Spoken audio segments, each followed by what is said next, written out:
السلام علیکم ورحمۃ اللہ وبرکاتہ۔ بسم اللہ الرحمن الرحیم۔ اللہم عرفنی نفسک فإنک إن لم تعرفنی نفسک لم أعرف نبیک۔ اللہم عرفنی رسولک فإنک إن لم تعرفنی رسولک لم أعرف حجتک۔ اللہم عرفنی حجتک فإنک إن لم تعرفنی حجتک ضللت عن دینی۔ یا مقلب القلوب والابصار، یا مدبر اللیل والنہار، یا محول الحول والاحوال، حول حالنا الى احسن الحال۔ الہی اعمالنا قلیل وحاجاتنا کثیر، وانت اعلم بصیر۔ رب اشرح لی صدری ویسر لی امری واحلل عقدۃ من لسانی یفقہوا قولی واجعل لی من لدنک سلطانا نصیرا۔ اللہم صلی علی محمد وعلی محمد وعجل فرجہ محمد۔ دعائے افتتاح۔ کل جہاں پہ میں نے ختم کی تھی وہاں ہی سے اس کا آغاز ہے۔ بسم اللہ الرحمن الرحیم۔ اللہم صلی علی محمد وآل محمد۔ یا رب انک تدعونی فأعلی عنک وتحبب الی فأتبغض الیک وتتودد الی فلا اقبل منک کأن لی التطفل علیک فلم یمنعک ذلک من الرحمت بی والإحسان إلي والتفضل علي بجودك وكرمك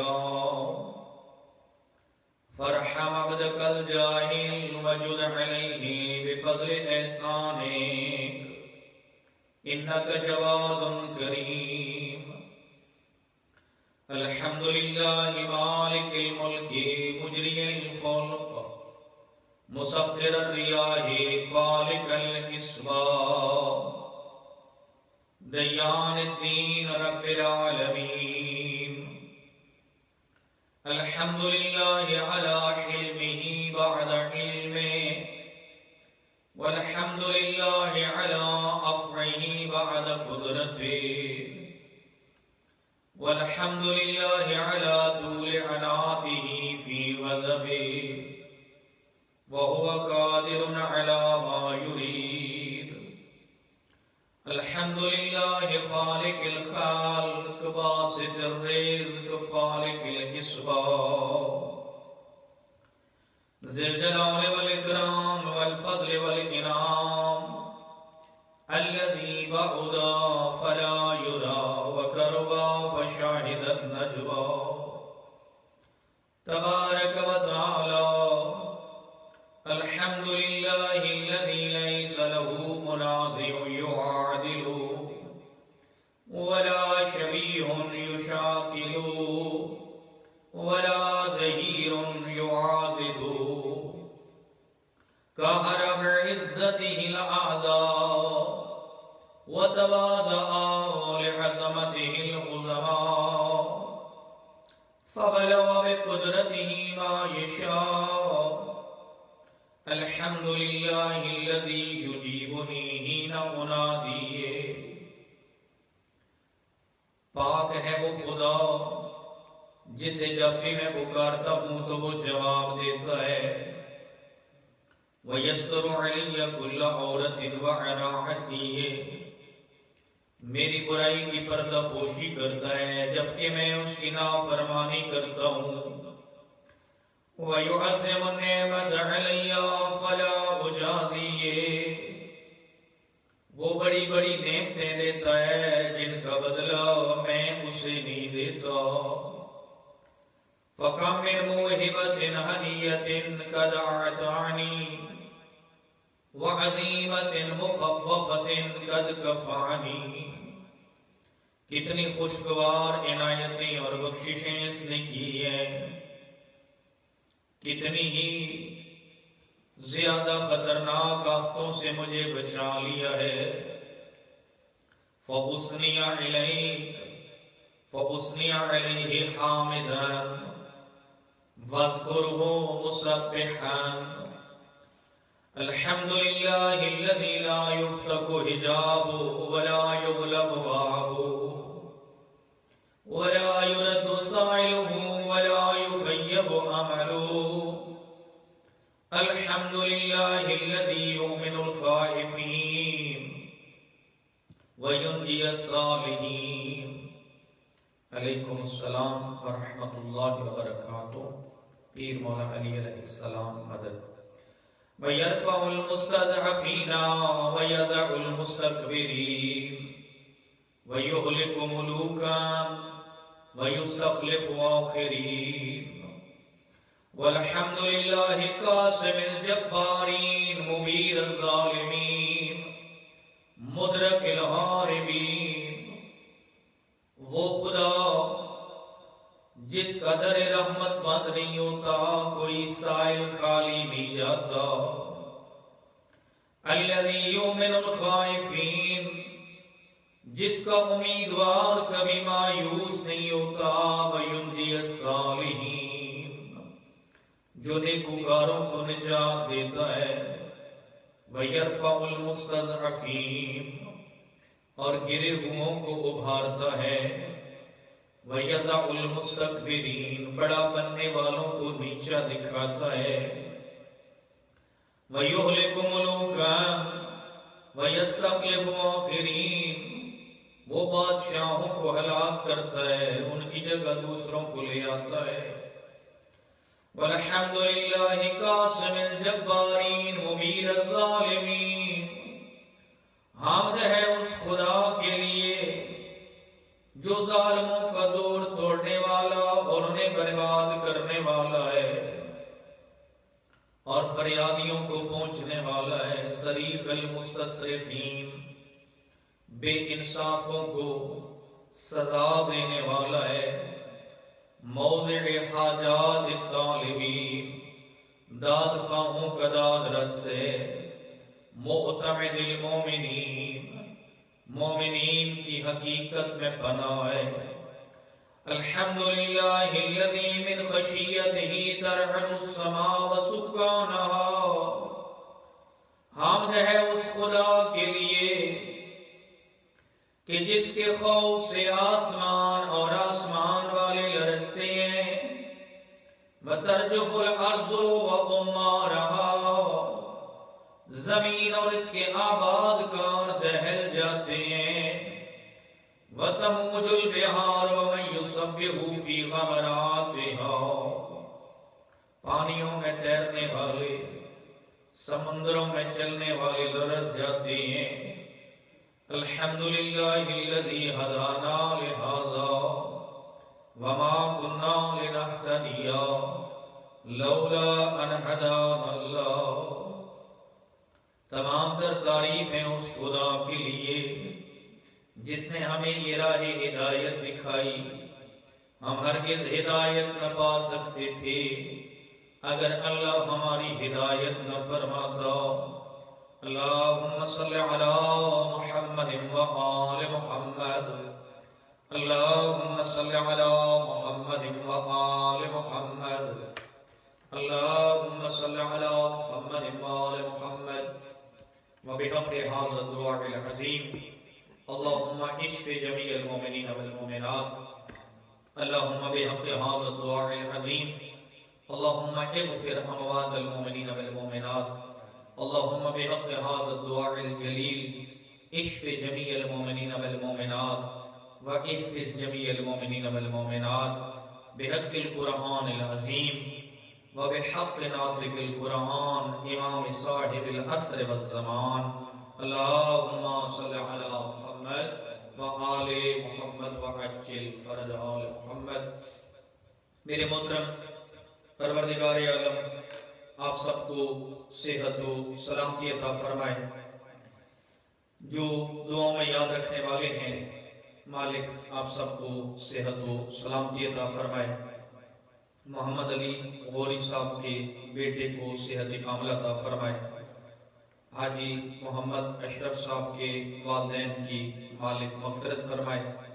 برادر محمد ہارون صاحب کو صحت و سلامتی عطا فرمائے، امام زمانہ کے سپاہیوں میں معشور فرمائے، دیگر جتنے بھی لائیو پروگرام دیکھ رہے ہیں میرے مالک ان سب کو صحت و سلامتی طول عمر عطا فرما، اور دنیا بھر میں جہاں جہاں پہ مومنین و مومنات آباد ہیں میرے مالک ان سب کی حفاظت فرما۔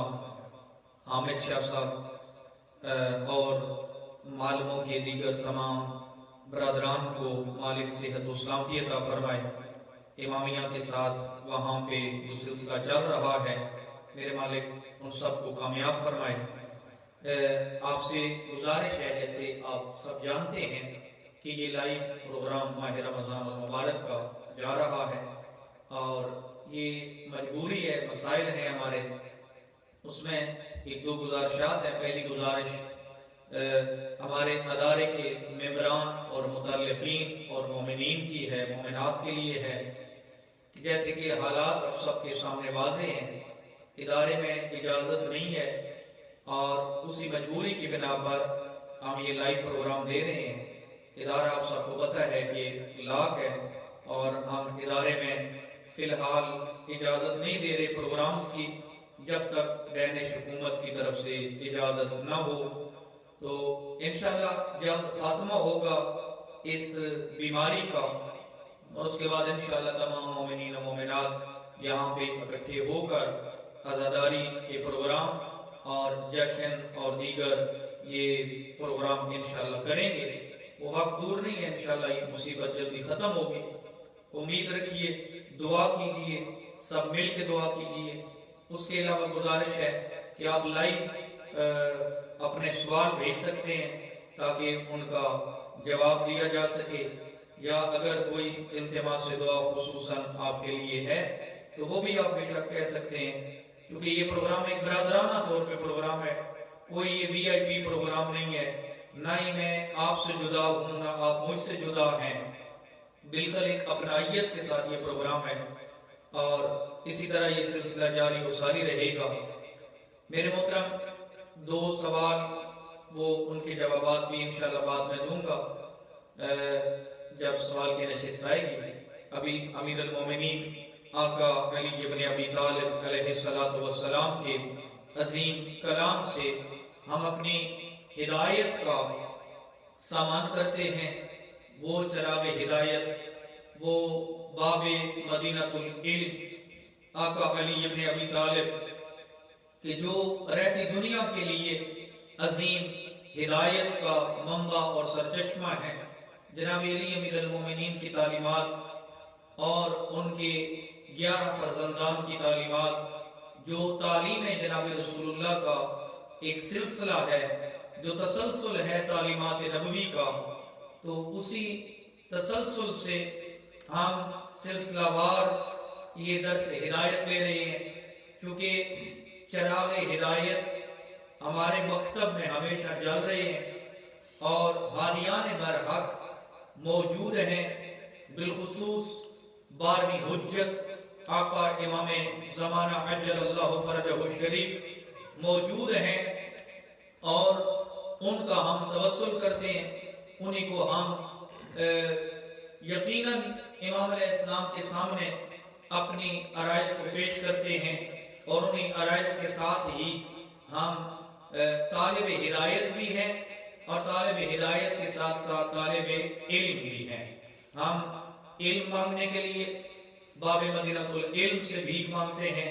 تو آئیے، جہاں پہ کل بات ختم ہوئی تھی، امیر المومنین آقا علی ابن ابی طالب کی وصیت نامہ نمبر 31 ہے، اس 31 نمبر وصیت نامے میں جو نہج البلاغہ کا دوسرا حصہ ہے، جس میں امیر المومنین آقا علی ابن ابی طالب نے ظاہراً خطاب اپنے بیٹوں کو کیا ہے، لیکن حقیقتاً خطاب قیامت تک آنے والے تمام شیعہ حیدر قرار کو ہے، اور تمام مسلمانوں کو ہے، تمام سنی شیعہ کو ہے، تمام پیروی کرنے والوں کے لیے ہے۔ اس لیے کہ جو چراغ جلتا ہے نا، یا جو سورج کی روشنی ہوتی ہے، اس میں فرق نہیں ہوتا کہ روشنی سے استفادہ کون کرے۔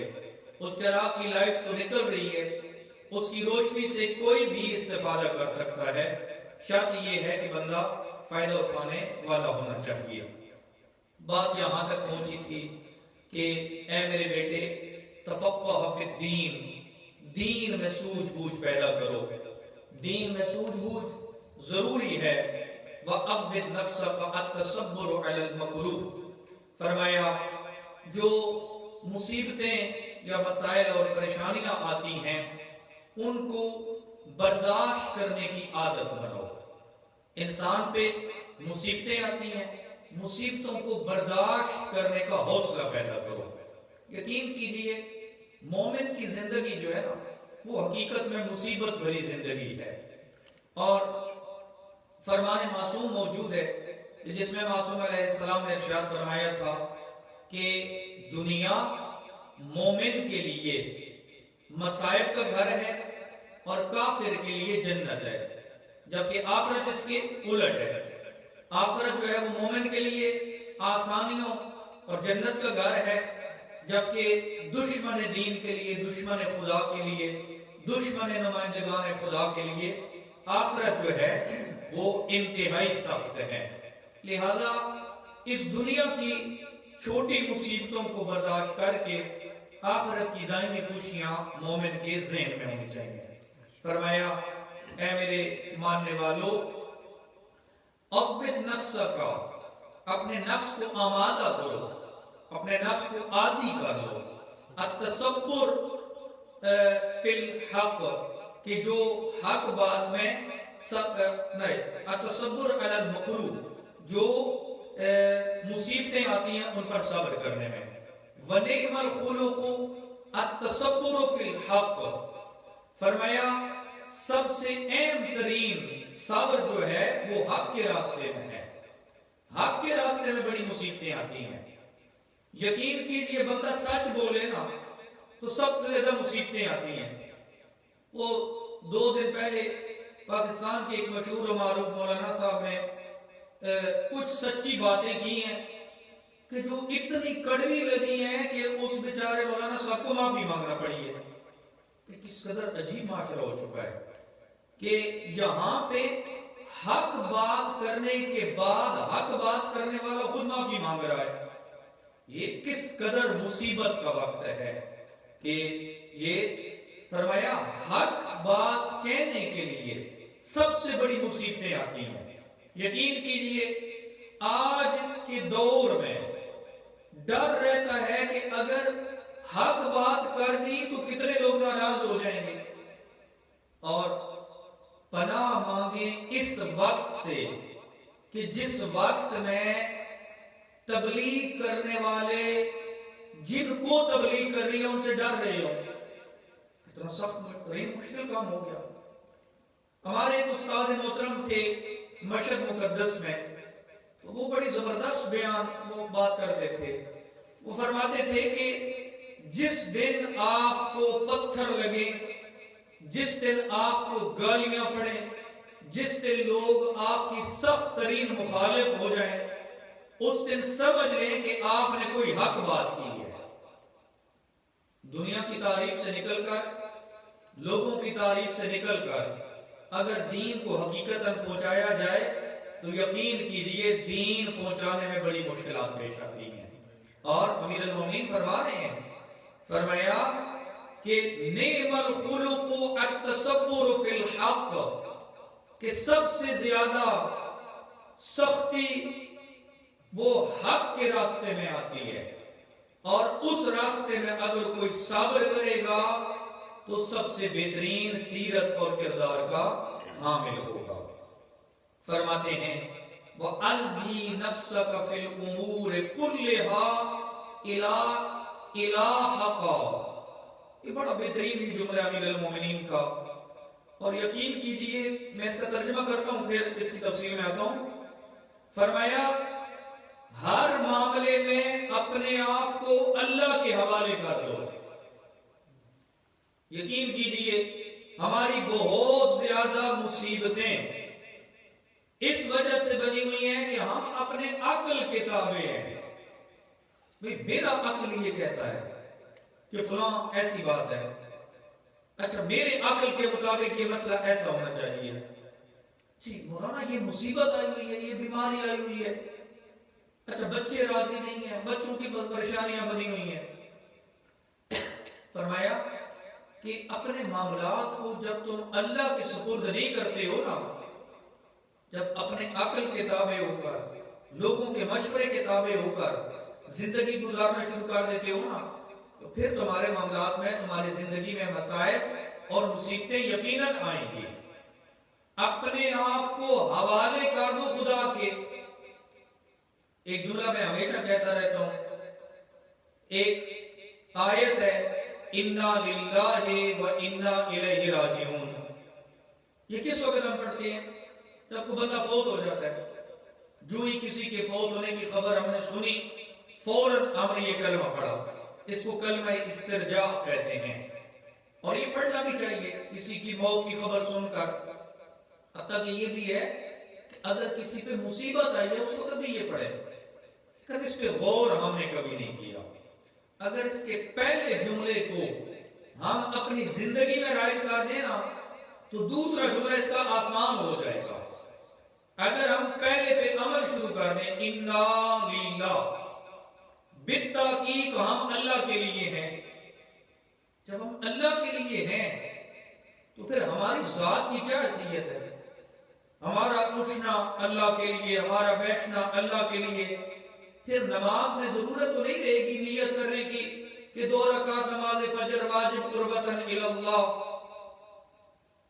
ٹھیک ہے، جب میرا دفتر میں جانا اللہ کے لیے ہو، جب میرا اولاد کے ساتھ بیٹھ کر کھانا کھانا اللہ کے لیے ہو، جب میرا زمینداری کرنا اللہ کے لیے ہو، جب میرا ایک بزرگ کے لیے اٹھ کر کھڑے ہونا خوشنودی خدا کے لیے ہو، جب یہ میرا درس دینا خوشنودی خدا کے لیے ہو، جب یہ میرا سننا اللہ کے لیے ہو، حتیٰ کہ کھانا کھانا اللہ کے لیے ہو، کھانے سے پرہیز کرنا اللہ کے لیے ہو، سچ بولنا اللہ کے لیے ہو، بیوی کی عزت کرنا اللہ کے لیے ہو، والدہ کے ساتھ ٹائم نکال کے گھر میں بیٹھنا اللہ کے لیے ہو، والد کا احترام اللہ کے لیے ہو، اولاد کی نیک تربیت اللہ کے لیے ہو جائے. آپ بالفرض ڈاکٹر ہیں، ٹھیک ہے، آپ کو دیا کر رہا، آپ ہاسپٹل میں کام کر رہے ہیں. آپ یہ نہ کہیں کہ یہ مجھے پے ملتی ہے تب. آپ ایک خدمت انسانیت کر رہے ہیں. جب خدمت انسانیت کا جذبہ لے کے آئیں گے نا، اور وہاں پہ آپ مریض کی دیکھ بھال کریں گے خدا کے لیے، تو وہاں پھر آپ صرف میں نہیں فرق کریں گے، وہاں پہ آپ گروہ میں، وہاں پہ آپ نظریات میں فرق نہیں کریں گے. جب خدا کے لیے عبادت کرنی ہو نا، تو حیوان کی خدمت کی جائے تب بھی اللہ جزا دیتا ہے. انسان کی خدمت کی جو جزا نہیں بہت بڑی. تو امیر المومنین ارشاد فرماتے ہیں، اے میرے ماننے والو، الجی نفسک فی الامور کلها الہ، اپنے تمام تر معاملات کو اللہ کے سپرد کر دو. جب اللہ کے سپرد کر دو، یقین کرو انسان کے لیے آسانیاں ہو جاتی ہیں. پھر فرمایا فَإِنَّقَا تُلَجِّهَا إِلَىٰ قَقْفٍ حَرِيزٍ، جب تم اللہ کے حوالے اپنے معاملات کو کر دیتے ہو نا، تو تم نے اپنے آپ کو ایک مضبوط پناہ گاہ میں دے دیا ہے. میرا معاملہ اللہ کے حوالے ہے. مجھ سے کسی نے زیادتی کی، میں اس زیادتی کو سپرد کرتا ہوں خدا کے. ٹھیک ہے، اب معاملہ اللہ کی بارگاہ میں چلا گیا. ایک ہے فوری بدلہ لینا، اس نے گالی دی، میں نے 2 گالی دے دی، کیا فرق رہ جائے گا؟ اگر میں کہوں میرے اللہ اس کو ہدایت عطا کر. آپ کا ایک مشہور ترین واقعہ آپ ہمیشہ فرمائش کرتے ہیں جناب مالک اشتر کے بارے میں. کس قدر نیک صحابی ہے، معصوم نہیں ہے. ہم معصوم کے کردار کو کیسے بیان کر سکتے ہیں؟ ہم غیر معصوم کے کردار کو دیکھتے ہیں. اور امیر المومنین نے یہی تو فرمایا ہے نا کہ اے میرے شیعو، تم یہ سمجھتے ہو کہ ہم علی کی طرح جیئیں گے؟ یہ ناممکن ہے. نہ علی کی طرح زندہ رہ سکتے ہو، نہ علی کی طرح تمہاری موت آ سکتی ہے، نہ علی کی طرح تم زندہ رہ سکتے ہو.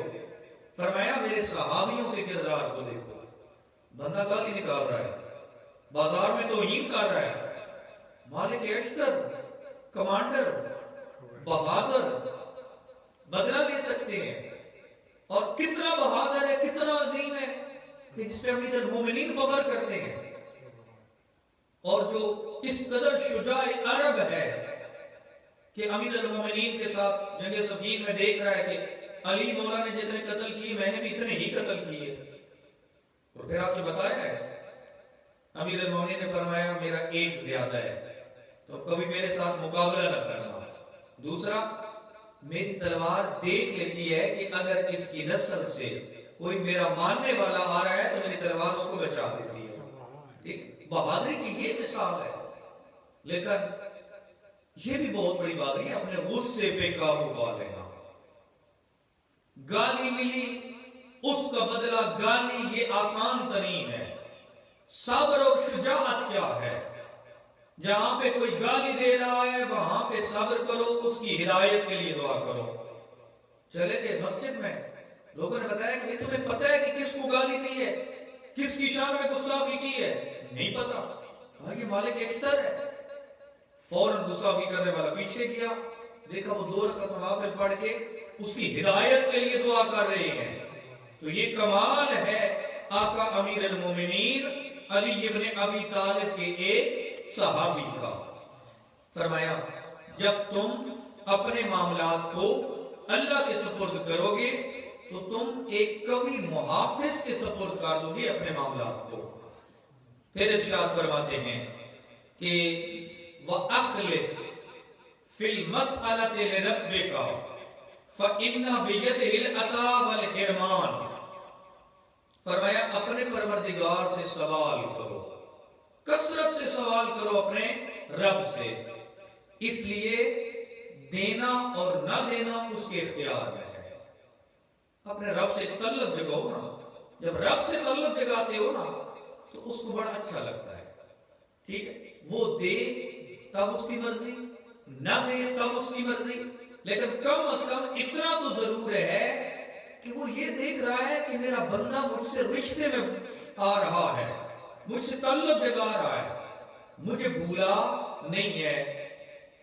آپ ایک بندے کو 1 مہینہ فون نہ کریں نا تو بندہ آہستہ آہستہ آپ کو بھول جاتا ہے، ٹھیک ہے، اور وہ کہتا ہے کہ بھئی مولانا صاحب گل کرنا کرونا وائرس نہیں ہو گیا، لہذا کبھی کبھی فون پہ بات کر لیا کریں۔ لہذا اگر خدا سے تعلق ختم کر دیا جائے، ایک دوست کی مثال ہے نا کہ دوست یہ گلا کرتا ہے تو وہ کتنا دوست ہے، وہ کتنا محبت کرنے والا ہے، جب بھی بھولا ہوا اس کو یاد کرتا ہے نا تو وہ گلا نہیں کرتا، وہ کہتا ہے آ جا میرے دروازے تیرے لیے کھولے۔ فرمایا اکثر وَأَخْلِصْ فِي الْمَسْأَلَةِ لِرَبِّكَ، اپنے رب سے سوال کرنے میں خالص ہو جاؤ، پھر کیا ہوگا؟ پھر تجھے دنیا کے سامنے سوال کرنے کی ضرورت نہیں پڑے گی۔ میرے محترم انشاءاللہ مسائل بھی ضرور پڑھوں گا، انشاءاللہ حکم کی تعمیل ہوگی۔ میرے محترم اسی طرح فرمایا کہ اس کے اختیار میں ہے، زیادہ سے زیادہ اپنے اللہ سے بھلائی کے طالب رہو۔ اے بنیا انی لما رأیتنی قد بلغت سنا ورأیتنی ازددت وهنا بادرت بوصیتی الیک۔ اے میرے فرزند، جب میں نے دیکھا کہ میری عمر کافی ہو چکی ہے اور دن بدن ضعیف ہوتا جا رہا ہوں تو میں نے وصیت کرنے میں جلدی کی۔ ٹھیک ہے، امیر المومنین فرما رہے ہیں کہ میں نے وصیت کرنے میں جلدی کی۔ یہ ہمارے لیے ایک درس ہے، کیونکہ وہ ہاتھی ہے نا، درس دے رہے ہیں کہ وصیت کی کتنی اہمیت ہے۔ فرمایا وَأَوْرَدْتُ خِصَالًا مِّنْهَا قَبْلَ أَنْ يَعْجَلَ بِي أَجَلِي دُونَ أَنْ أُفْضِيَ إِلَيْكَ بِمَا فِي نَفْسِي۔ فرمایا میں نے اہم مضامین درج کیے کہ کہیں ایسا نہ ہو کہ موت میری طرف سبقت کر جائے اور دل کی بات دل ہی میں رہ جائے۔ ٹھیک ہے، ہم وصیت لکھنے میں تھوڑے شرماتے ہیں، کہ پتہ نہیں وصیت لکھتے ہوئے یا اولاد کو کچھ ہدایت کرتے ہوئے ہمیں موت نہ آ جائے. ایسا نہیں ہوتا. وصیت لکھیں، یقین کریں وصیت لکھنے سے موت نہیں آتی بلکہ موت آسان ہو جاتی ہے، اس کا فائدہ ہوگا. ٹھیک ہے، آپ اپنے وصیت نامہ، آپ نہیں بلکہ ہم، ٹھیک ہے نا، میں بھی، ہم اپنا وصیت نامہ ہر وقت تیار رکھیں. ایسا میں کو مولوی سانو تو پیدا آپ نہیں عمل کرتا. ہاں جی، تو فرمایا ایسا نہ ہو کہ موت میری طرف سبقت کر جائے اور دل کی بات دل ہی میں رہ جائے، یا بدن کی طرح عقل بھی ورا میں کمزور پڑ جائے. ٹھیک ہے، ائمہ کا عقل جو ہے نا وہ کمزور نہیں ہوتا، ان کا عقل جو ہے نا وہ ہمیشہ عقل کامل ہوتا ہے. یہ ہمارے لیے انہوں نے مثال کے طور پہ بیان کیا کہ تم جب یعنی اس معاملے میں آتے ہو تو اپنے لیے یہ انداز اپناؤ. فرمایا کہ ان انقص فی رائی کما نقصت فی جسمی اور یسبقنی الیک بعض غلبات الہوا وفتن الدنیا. فرمایا یا وصیت سے پہلے تم پر کچھ خواہشات کا تسلط ہو جائے. ایک تو یہ ہے کہ میری موت قریب ہو جائے اور مجھے موت مہلت ہی نہ دے کہ میں کچھ وصیت کر سکوں. دوسرا یہ ہے کہ ممکن ہے تو دنیا کی خواہشات میں اس قدر مصروف ہو جائے کہ پھر تیرے لیے میری وصیت پر عمل کرنا مشکل ہو جائے. یہ اولاد کے لیے ایسا وقت بھی آتا ہے. فرمایا بہت ہی پیارا فرمان ہے، فرماتے ہیں کہ فَتَقُونَ قَصَّعْبِ النَّقُورِ وَإِنَّمَا قَلْبُ الْحَدَثِ كَالْأَرْضِ الْخَالِيَّةِ. بہت پیارا فرمان ہے.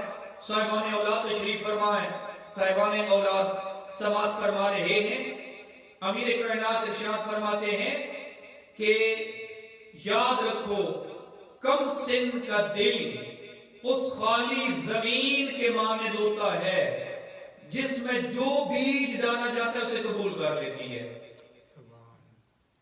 اولاد ٹھیک ہے نا، جن کی اولاد جوان ہو چکی ہے اب وہ وصیت اور نصیحت کریں گے تو ممکن ہے مشکلات پیش آئیں، لیکن جب اولاد بالکل نوجوانی کی عالم آتی ہے نا، ٹھیک ہے نا، اس وقت انسان کو چاہیے کہ ان پہ نصیحتیں کرے.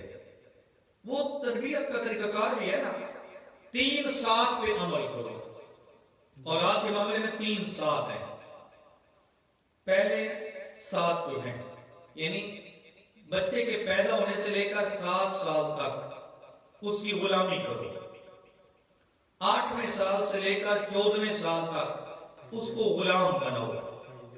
ٹھیک ہے، 15 سال سے لے کر 21 سال تک اس کو اپنے مشورے میں شامل کرو. 21 سال کے بعد اس کو آزاد کر دو. ٹھیک ہے، یقین کریں یہ تربیت کا بہترین اصول ہے.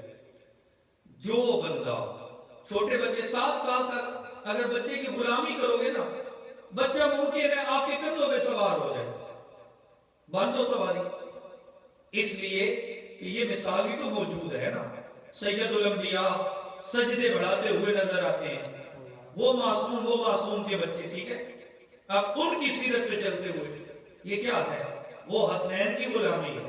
اور ادھر اگر ہم اپنے بچوں کی غلامی کریں 7 سال تک، یقین کیجیے یہ تربیت کا ایک بنیادی اصول ہے.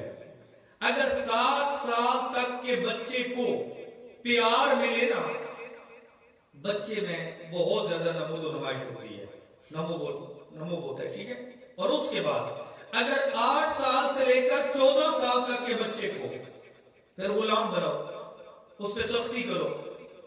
نوالا سونے کا اور آنکھ شیر کی، یہ ہمارا ایک مشہور جملہ ہے نا، نوالا سونے کا دو لیکن دیکھنا شیر کی مانند ہو. پھر اس کے لیے کوئی گنجائش نہیں ہے. 14 سال تک کے بچے پہ سختی ہے. اس کے بعد آگے چل کے پھر جو 14 سال کے بعد 15واں سال شروع ہوتا ہے نا، وہاں پہ پھر طریقہ کار یہ ہے کہ وہاں اس کو اپنے زندگی کے مشورے میں شامل کرو. بیٹا یہ دیکھو نا، میرے ساتھ ہو نا، یہ میں نے مکان خریدنا ہے، یہ اس کا طریقہ کار یہ ہوتا ہے. ٹھیک ہے، فلاں تیرے انکل کے پاس میں نے جانا ہے، جانے کا طریقہ کار یہ ہے اٹھنے کا طریقہ کار یہ ہے، وہاں پہ بات کرنے کا یہ طریقہ کار ہے۔ 21 سال تک اس کو دوست بناؤ، مشورے میں شامل کرو، اس کے بعد آزاد کر دو۔ فرمایا اے میرے شیعو، اے میرے ماننے والو، نوجوان کا دل ایک خالی زمین کی مانند ہوتا ہے، اس میں جو بھی کاشت کیا جائے گا وہ بہترین پیداوار دے گا۔ زرخیز زمین میں کیا ہوتا ہے؟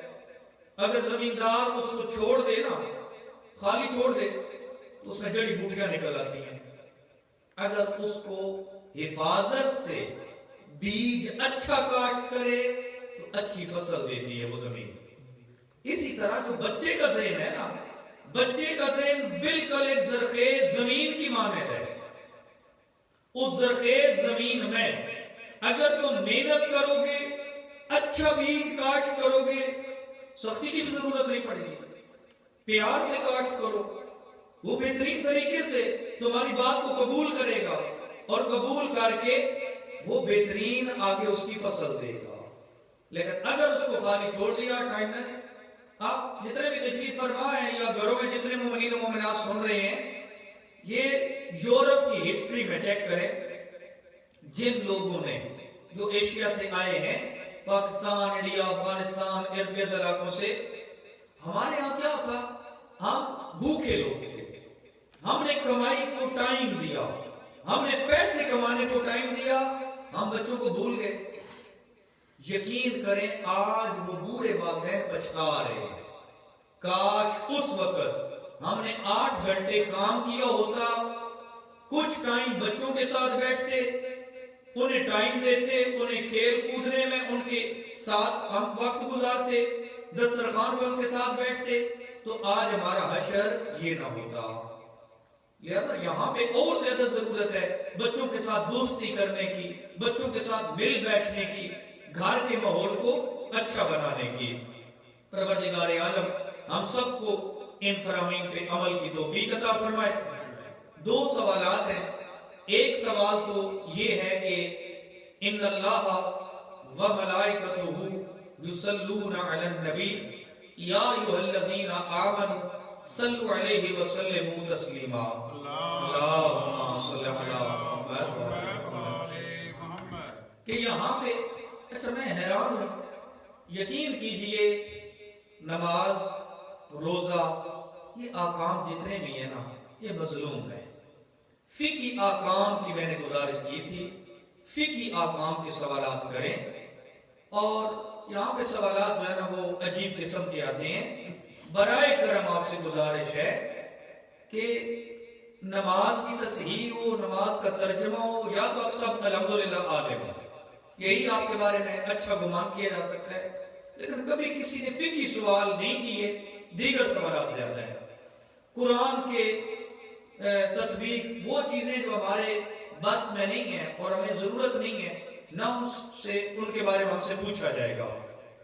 میرے محترم، اچھا منہ میں کھانے کے ذرات روزے کے دوران کا کیا کیا جائے؟ چلیں شکریہ، آپ تو لائیو بھی سوال کر سکتے تھے، انشاءاللہ خیر ہو، یہ بھی جواب دیتا ہوں۔ ان اللہ و ملائکتہ یصلون علی النبی یا ایھا الذین آمنوا صلوا علیہ وسلموا تسلیما۔ یہاں پہ نبی کا ذکر ہے، آل نبی کا ذکر نہیں ہے۔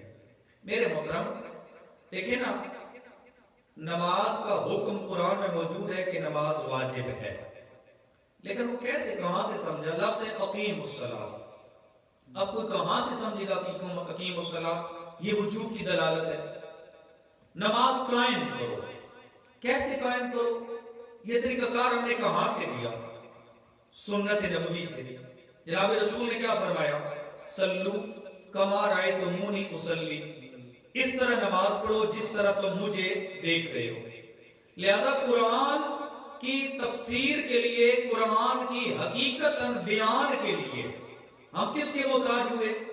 جناب رسول اللہ کے، ٹھیک ہے؟